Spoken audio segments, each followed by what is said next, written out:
Hi everybody, I'm Angie Christensen of Simply Divine Eating, and I'm here today to talk to you about gluten, carbs, and what on earth is going on. That all of a sudden we're having such trouble with these foods. We've got people telling us to take them out of our diet altogether.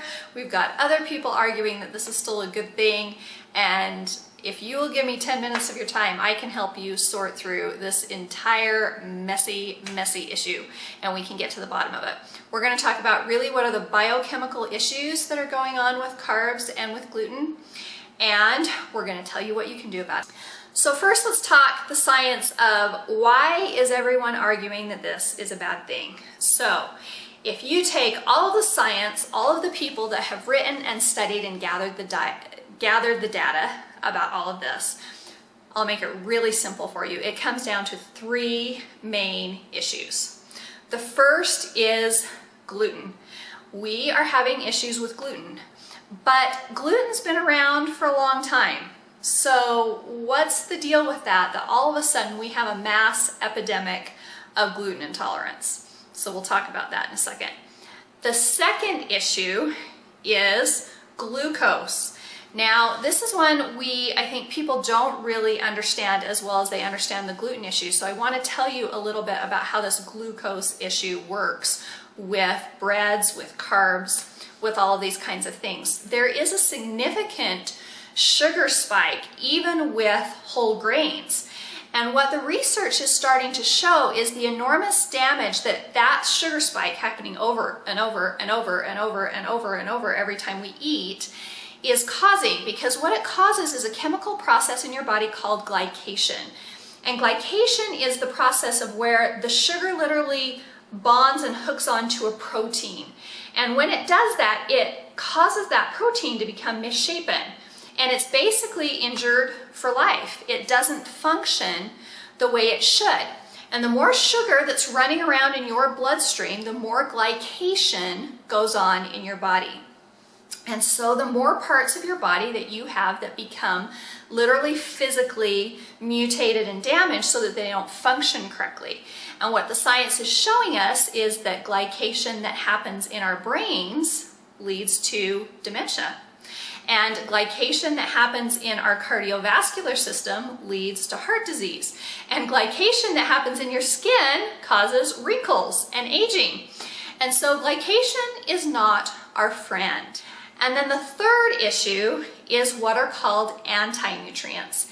If you look at anything that is a seed, so that can be a grain, a nut, a legume, anything that you could plant and it would grow, on the outside of that seed are a whole bunch of protective mechanisms to help that seed to protect it and keep it ready to sprout in the ground. And those anti-nutrients are called anti-nutrients because they're naturally occurring in our food, but they're harmful to the human body. They are not there for your benefit. They are there for the seed's benefit so that it can grow and sprout and grow more food for you. It really is a good thing.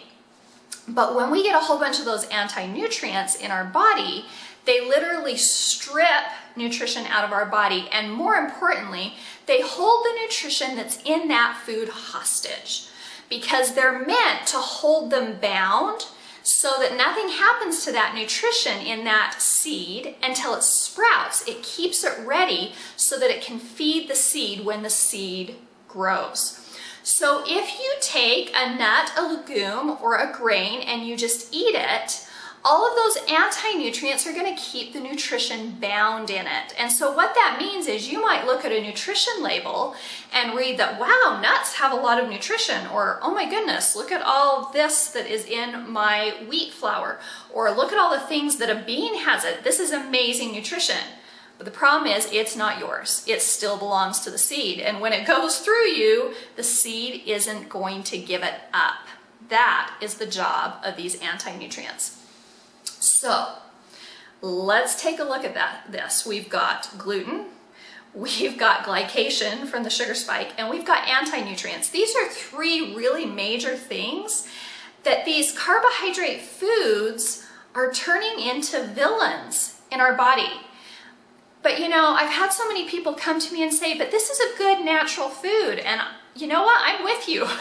If you look at this, these are good natural foods. How can it be logical? How can it work in the system that these are doing so much damage to our health? Here's the secret with these foods and with a lot of other foods. When you're trying to decide what is healthy for your body, you can't just look at what the food is and whether it's a real whole food. You have to look at the form nature is teaching you to eat it in. You guys, this is so key, and this solves so many nutrition problems. And this is a principle that we take and explore in great depth in all of my classes because it changes everything. So I want you to think about a seed. I want you to think about a little piece of wheat. Can you pop that in your mouth and eat it? You can't. Can you pop a kidney bean in your mouth and eat it? You can't. What is this brilliant, brilliant, divinely designed earth trying to tell you? It's trying to tell you you have to do something with me before you eat me. And that is the key. Every civilization on earth, it does not matter what culture you look at on earth through history, every single culture on earth figured out that they could not eat their grains, legumes, and seeds the way they were and sustain health.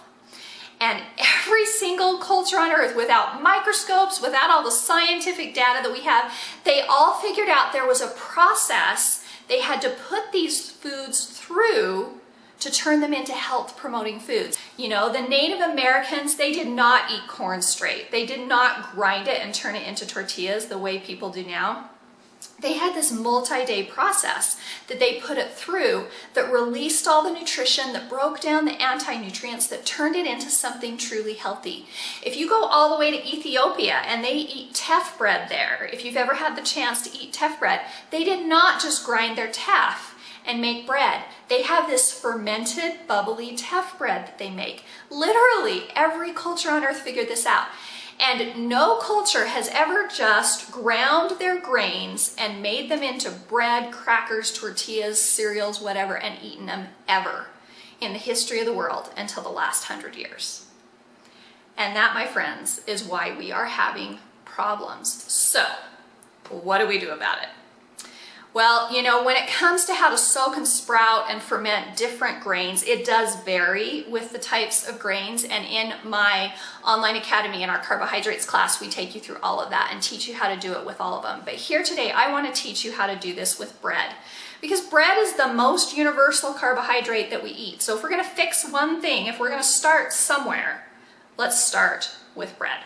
For the whole history of the world, bread making has been a 12 to 24 hour process. And in that 12 to 24 hour process, all of these natural yeasts and bacteria, whole colonies of them, not just one strain, but these whole colonies would come in and they worked on these grains and they broke them down and they fermented them and they pre-digested them and they turned them into something that our bodies could actually process without a reaction. But we wanted to speed up everything, right? We want to speed up everything, so we wanted to speed up bread making, and so we isolated a single strain of yeast. And we took it into a lab and we figured out a way to work with it and isolate it and coat it in stuff so it stayed alive in your fridge, and voila, we had Fleischmann's yeast. But you know what? We really shot ourselves in the foot because we took away the entire natural process that the earth had created to transform these grains and carbohydrates into something that was really supportive to our health.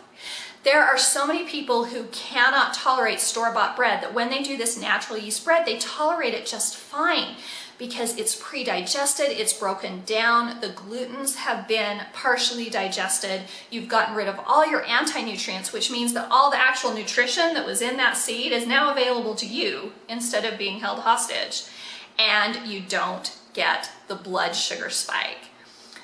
So really, you guys, this is a fixable problem. We aren't having problems with carbs and bread and gluten and all of this because they're inherently evil. We're having problems with them because we quit eating them in the forms nature intended. That is our problem. And that is what I want to help teach you in my courses, is how to go back to not just eating the right foods, but eating them in the right forms so that your body gets the nutrition it needs to be healthy and vibrant. So I want to invite you to join me for an online natural yeast bread making class. In this class, we're going to actually let you see the entire process so that you can see what the dough needs to look like when you make it and what order to add your ingredients so that you still get a nice, fluffy, light loaf of bread, even though you're going to be cooking with 100% whole wheat. And then we're going to show you how it needs to rise and what it needs to look like when it's ready to put in your loaf pans, and how to put it in the loaf pans, how to tell when it's ready to go in the oven, so that you can master this process and be able to have beautiful, delicious loaves of bread, but made the way nature intended. And then as a bonus, we're going to take it a whole step further, and we're going to show you how to do this with pizza, because you can make an amazing Neapolitan pizza crust from 100% whole grain and natural yeast that is delicious and delectable. And not only that, it is so much fun. We're going to show you some of our favorite tips and tricks and even a few toys. I call my kitchen equipment toys because they're really fun. That you can turn your kitchen into a pizza kitchen, and it can be so much fun for your kids to make these pizzas that you will never need to order Domino's again, and you will really be building your health with these foods. So click on the link below, sign up for this class. You can even ask us to mail you a natural yeast starter if you don't already have one. We have one. We've tested a lot of them. And this one it's the bomb, you guys. It is so much more predictable. It's so much easier to work with, and it has a nice mild taste so that it doesn't taste like the San Francisco sourdough that you may associate with natural yeast. You can even ask us to mail you one of those as part of the class so that you can get started. And we want you to have fun. We want to empower you to take this on and to really be able to embrace bread as something that can build your health. So sign up below. We only have 50 slots that we can put in the webinar. You'll be able to ask your questions live so that we can really help you do this in your own home. So make sure you grab one of the spots, and I will see you there. Thanks. Bye.